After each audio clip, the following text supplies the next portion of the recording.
तो फ्रेंड्स, दोस्तों हम मॉलिक्यूलर बेसिस में फिलहाल एक इम्पोर्टेंट आर्टिकल पे है जिसका नाम है regulation of gene expression. This regulation of gene expression, regulation of gene expression. इसको बड़े ध्यान से आराम से सुनो। देखो, इस टॉपिक में हमने अब तक ये देखा कि जीन कहाँ पे है, वो मिला डीएनए में। उसका पोजीशन कंपोजिशन देखा, उस किस चीज से बना, तो देखा कि भैया जो जीन है वो न्यूक्लियोटाइड से बना है, 4 प्रकार के न्यूक्लियोटाइड AGTC। उसके बाद हमने देखा कि जीन जो है वो काम कैसे करता है। तो भैया जीन काम करता है ओनली बाय प्रोटीन सिंथेसिस। किस चीज से काम करता हो? Protein synthesis. जीन को जो भी करना है वो प्रोटीन बना के करता है, जो भी करना है वो प्रोटीन सिंथेसिस करके करता है, बरोबर। लेकिन ये एक साइड हमने देखी कि हमें ऐसा लग रहा है कि हमारे सारे लक्षण जीन कंट्रोल कर रहा और जीन को कोई नहीं कंट्रोल कर रहा। ऐसा नहीं है दोस्तों, जीन्स को भी कंट्रोल करने वाले जीन ही होते हैं। ये जो कंट्रोल करने वाले जीन, जिनको हम रेगुलेटरी जीन्स बोलते हैं, प्लस हमारे शरीर पे लक्षण बताने वाले जीन, एक्सप्रेसिव जीन्स, इन सब का मिलके जो बनता है उसको बोलते हैं ओपेरॉन। ओपेरॉन बोले तो जो एक्सप्रेसिव जीन्स है, जो जीन शरीर पे अपना लक्षण बताते हैं, the genes which will show the express the character on the body, in gene को स्ट्रक्चरल जीन्स बोलेंगे, एक्सप्रेसिव जीन्स बोलेंगे। इन एक्सप्रेसिव स्ट्रक्चरल जीन्स को कुछ रेगुलेट करते हैं जीन्स, वेदर मतलब टू शो और डू नॉट शो। लक्षण कब बताना है और लक्षण कब नहीं बताना है, ये कौन डिसाइड करता? तो ये वो रेगुलेटरी जीन्स डिसाइड करते हैं। The regulatory genes will decide whether to permit to show the character और do not permit to not show the character. Actually ये regulatory genes plus expressive genes, इनका मिल के बनता है ओपेरॉन। इन दोनों का मिल के बनता है ओपेरॉन। ओपेरॉन में कौन कौन है? रेगुलेटरी जीन्स, ये शरीर पे लक्षण नहीं बताते। रेगुलेटरी जीन्स ये शरीर पे, किसी के भी शरीर पे लक्षण इनका नहीं दिखता। ये रेगुलेटरी जीन जो है वो, और किसको रेगुलेट करते हो? स्ट्रक्चरल जीन्स को। वो किसको रेगुलेट करते? एक्सप्रेसिव जीन्स को। The genes which are going to express on your body, आपकी बॉडी या बैक्टीरिया की बॉडी, कोई भी हो, उसके शरीर पे लक्षण जिसका दिखता है वो they are the structural genes. They are the structural genes या फिर एक्सप्रेसिव जीन्स। एक्सप्रेसिव जो एक्सप्रेस होते हैं वो वाले genes, actually they are controlled by this regulatory genes, और इन दोनों का मिलकर जो बनता है उसको बोलते हैं ओपेरॉन। सॉरी दोस्तों, बैक्टीरिया में लैक्टोज नाम की शुगर, मतलब जो मिल्क शुगर है, आपको पता है कि मिल्क शुगर लैक्टोज होती है, जो एक डाइसैकेराइड है, मतलब it is made up of glucose plus galactose equal to lactose. ये लैक्टोज शुगर मेटाबोलाइज होती है, इस्तेमाल होती है। मेटाबोलाइज होती है मतलब इस्तेमाल होती है। डाइसैकेराइड को इस्तेमाल करने के लिए पहले डाई, मतलब जो लैक्टोज डाइसैकेराइड है, लैक्टोज इज अ डाइसैकेराइड, इसको अगर हाइड्रोलाइज करना है तो एक एंजाइम लगता, उसका नाम है beta galactosidase. Beta galactosidase, beta गल माने बीटा गैलेक्टोसाइडेज। ये एंजाइम जो है इसको हाइड्रोलाइज करता into glucose plus galactose. Lactose is hydrolysed into glucose plus galactose by beta galactosidase. अब ये एंजाइम बनाने वाला जीन, वो जीन इस एंजाइम को बना, मतलब उसने अगर प्रोटीन सिंथेसिस करा उस जीन ने, तो क्या बनेगा? ये एंजाइम बनेगा। ये एंजाइम बनेगा तो जो लैक्टोज है वो हाइड्रोलाइज होगा इनटू ग्लूकोज एंड गैलेक्टोज, माने लैक्टोज का मेटाबॉलिज्म हो जाएगा। दोस्तों, अब बात ध्यान से सुनो, ये बैक्टीरिया है, लेकिन इसके आसपास अगर लैक्टोज है ही नहीं, तो क्या इस एंजाइम को बनना चाहिए अंदर? इसको खाने के लिए लैक्टोज है ही नहीं, देयर इज नो लैक्टोज। भैया लैक्टोज अंदर आएगा तो एंजाइम आएगा तो हाइड्रोलाइज होगा और इसका मेटाबॉलिज्म पूरा होगा। लैक्टोज है ही नहीं, लैक्टोज है ही नहीं तो एंजाइम बनने से क्या मतलब है? ये तो वेस्टेज ऑफ एनर्जी है। आप समझ रहे मेरी बात को? लैक्टोज है ही नहीं तो इस एंजाइम का बनने का मतलब क्या? What is the meaning of producing the मतलब बीटा गैलेक्टोसाइडेज? अगर बीटा गैलेक्टोसाइडेज बनेगा तो किसको हाइड्रोलाइज करेगा? लैक्टोज। क्या होगा? लैक्टोज का मेटाबॉलिज्म होगा। दादा लैक्टोज है ही नहीं, लैक्टोज है ही नहीं तो एंजाइम बनने से मतलब क्या है? आप मेरी बात को समझ। ये बात तो ऐसी होगी कि भैया मान लो हमने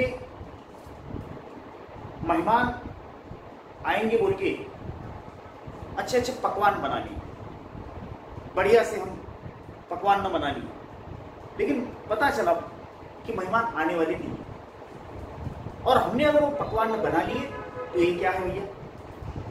वेस्टेज। मान लो 100 गेस्ट्स आने वाले हैं तो आप 100 गेस्ट का खाना पकाए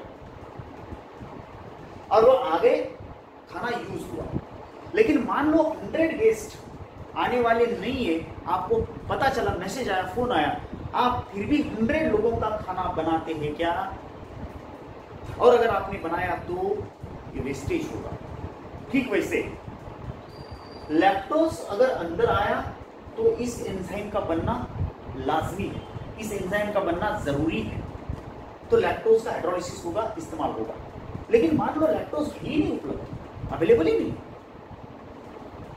लैक्टोज अवेलेबल नहीं है और बीटा गैलेक्टोसाइडेज अगर बैक्टीरिया बना रहा, is the wastage of energy, it's wastage of total machinery. इसमें तो बेकार चीज जाएगी।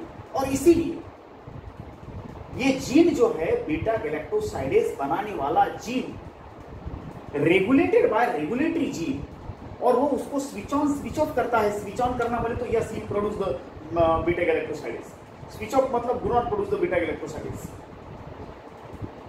ये कौन बता रहा? उसको रेगुलेटरी जीन बता रहा। किसको? बीटा गैलेक्टोसाइडेज बनाने वाले जीन जो स्ट्रक्चरल एक्सप्रेसिव है। और दोस्तों इस तरह से जीन का रेगुलेशन, जीन का कंट्रोल होता है और ये कंट्रोल जो है वो 4 लेवल्स पे किया जाता है। जीन एक्सप्रेस करना नहीं करना 4 तरीके से होता है। पहला तरीका ट्रांसक्रिप्शनल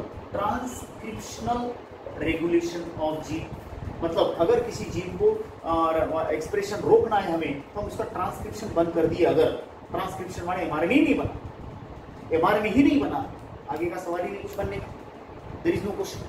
अगर एमआरएनए नहीं बनता है तो क्या होगा? प्रोटीन भी नहीं बनेगा, मतलब वो जीन क्या हुआ? स्टॉप हो गया, द जीन हैज स्टॉप्ड।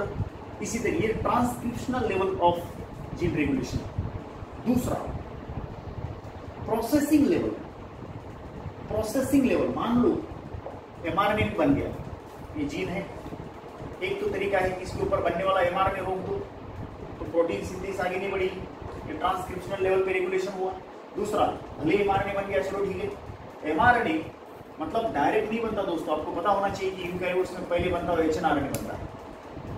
क्या बनता है? एचएनआरएनए बनता है और एचएनआरएनए प्रोसेस होकर के एमआरएनए बनता है। ये प्रोसेसिंग जो होती है, स्प्लिसिंग, कैपिंग, टेलिंग, ये हुई नहीं अलग।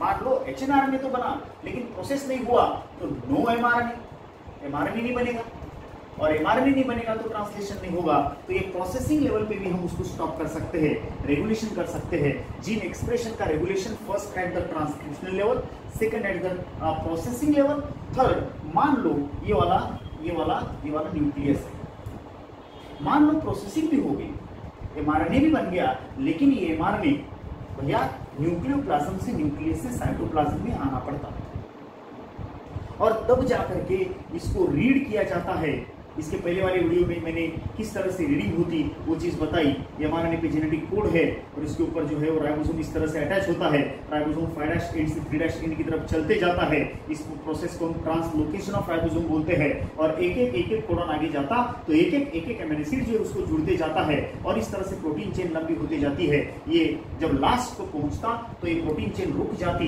यूएए, यूएजी, यूजीए को और इस तरह से पूरा प्रोटीन सिंथेसिस कंप्लीट होता। दोस्तों इसके लिए ये mRNA जो है वो न्यूक्लियस से साइटोप्लाज्म में आना पड़ता। लेकिन मान लो न्यूक्लियस से साइटोप्लाज्म में ये जो ट्रांसपोर्ट ऑफ mRNA है, mRNA transport from nucleus to cytoplasm ही नहीं हुआ, उस लेवल पे भी कई बार रेगुलेशन किया जाता है। You know, transport of mRNA from nucleus to cytoplasm. यहां पर भी अगर mRNA इधर से इधर आया ही नहीं तो प्रोसेस आगे नहीं बढ़ सकती। This is again the regulation method, how you can regulate the process of your protein synthesis, how to expressive gene को किस तरह से रेगुलेट करते हैं कि भैया mRNA न्यूक्लियस से साइटोप्लाज्म में आने नहीं दिया तो फिर भी ये प्रोसेस रुक जाएगी। And the last is again एक तरीका है, इज लास्ट तरीका ट्रांसलेशनल लेवल। ये तो लास्ट है, जैसे कि mRNA भले ही साइटोप्लाज्म में आए फिर भी आपके हाथ में उसको रेगुलेट करने का तरीका है। वो तरीका कौन सा है कि उस mRNA को ट्रांसलेट ही होने मत दो। Do not allow the translation of the mRNA। mRNA आ गया, ठीक है, उसको राइबोसोम पढ़ रहा ही, 5' वो आ रहा ही नहीं, एक एक कोडॉन सरक रहा ही नहीं, ट्रांसलेशन ही नहीं हो रहा, तो एक्सप्रेशन कैसे होगा? जीन एक्सप्रेस नहीं कर, जीन भैया एक्सप्रेस करता है ओनली बाय प्रोटीन सिंथेसिस। एक बात पक्की आप ध्यान में रखो, जीन एक्सप्रेस करेगा ओनली बाय प्रोटीन सिंथेसिस। तो ये प्रोटीन सिंथेसिस की प्रक्रिया इन 4 लेवल पे हम कंट्रोल कर सकते हैं। पहला ट्रांसक्रिप्शनल लेवल, दूसरा processing hnRNA to mRNA processing level, तीसरा transport of mRNA from nucleus to cytoplasm, and चौथा it is the translational level. भले ही वो साइटोप्लाज्म में आया लेकिन अगर उसको ट्रांसलेशन से हमने रोक दिया so there is regulation of the gene particular. दोस्तों बैक्टीरिया में, प्रोकैरियोट्स में ज्यादातर जो रेगुलेशन ऑफ जीन होता है वो इस तरीके से होता है, ट्रांसक्रिप्शनल लेवल।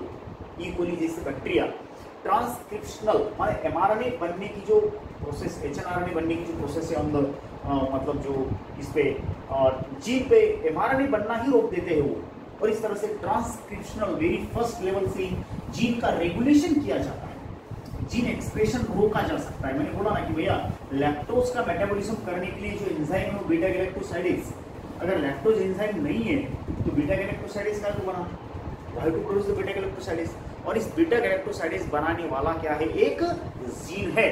तो इस जीन का expression by formation of beta galactosidase is stopped if no formation of mRNA, no formation of beta galactosidase. और इस तरह से this is one of the way to regulate the gene.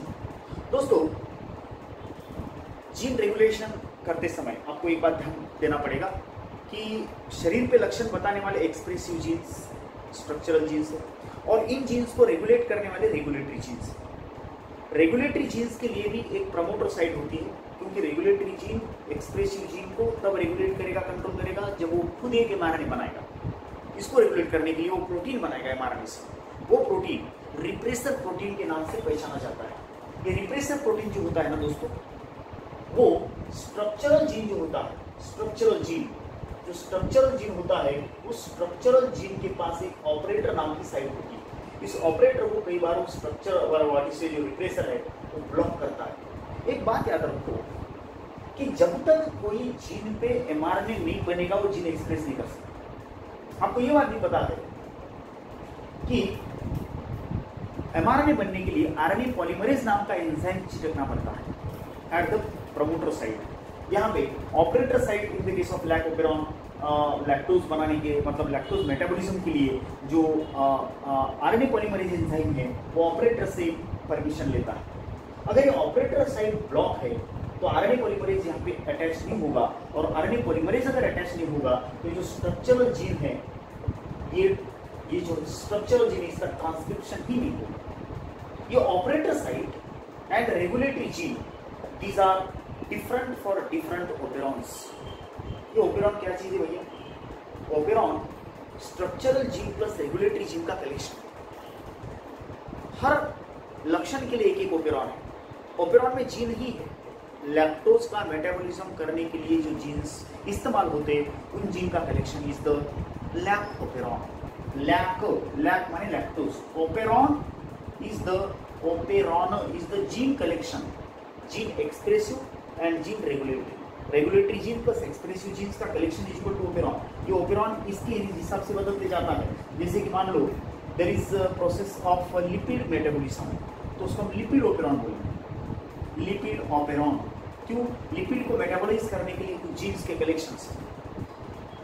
एक gene जो lipid metabolism directly करता है और दूसरे जीन उस मेटाबॉलिज्म करने वाले जीन्स को रेगुलेट करते हैं। तो regulatory gene plus expressive genes is equal to operon. लेकिन जब तक वो आरएनए पॉलीमरेज एंजाइम अटैच नहीं होगा at this site, operator site, तब तक जो है ये ट्रांसक्रिप्ट नहीं होगा, ये जो है इसके ऊपर एमआरएनए नहीं बनेगा। एमआरएनए जब तक नहीं बनेगा तब तक कुछ प्रोटीन नहीं बनेगा, एंजाइम नहीं बनेगा, तो लक्षण नहीं दिखेगा। तो ये जो ऑपरेटर साइट है इसको रिप्रेसर, रेगुलेटरी जीन जो होता है ना वो रिप्रेसर प्रोटीन बनाता और रिप्रेसर प्रोटीन इसको ब्लॉक करता है। ये चीज हम अगले वाले रीडिंग में पूरी डिटेल में देखने वाले हैं। अभी सिर्फ मुझे इतना बोलना है कि operator and regulatory is different for different operons. Operator and regulatory are different for different operons. Operator site and regulatory gene different for different operons, क्योंकि हर operon में structural gene, expressive gene different है। तो दोस्तों ये हुआ regulation of gene and expression, regulation and expression, regulation of gene and expression of gene, regulation and expression of gene।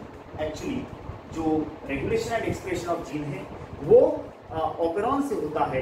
Operon में structural gene plus regulatory gene का collection है। हर एक structural gene के साथ में हर रेगुलेटरी जीन अलग अलग होता है, ओपेरॉन्स अलग अलग है and they regulate the expression of the gene again by only protein synthesis. Thank you.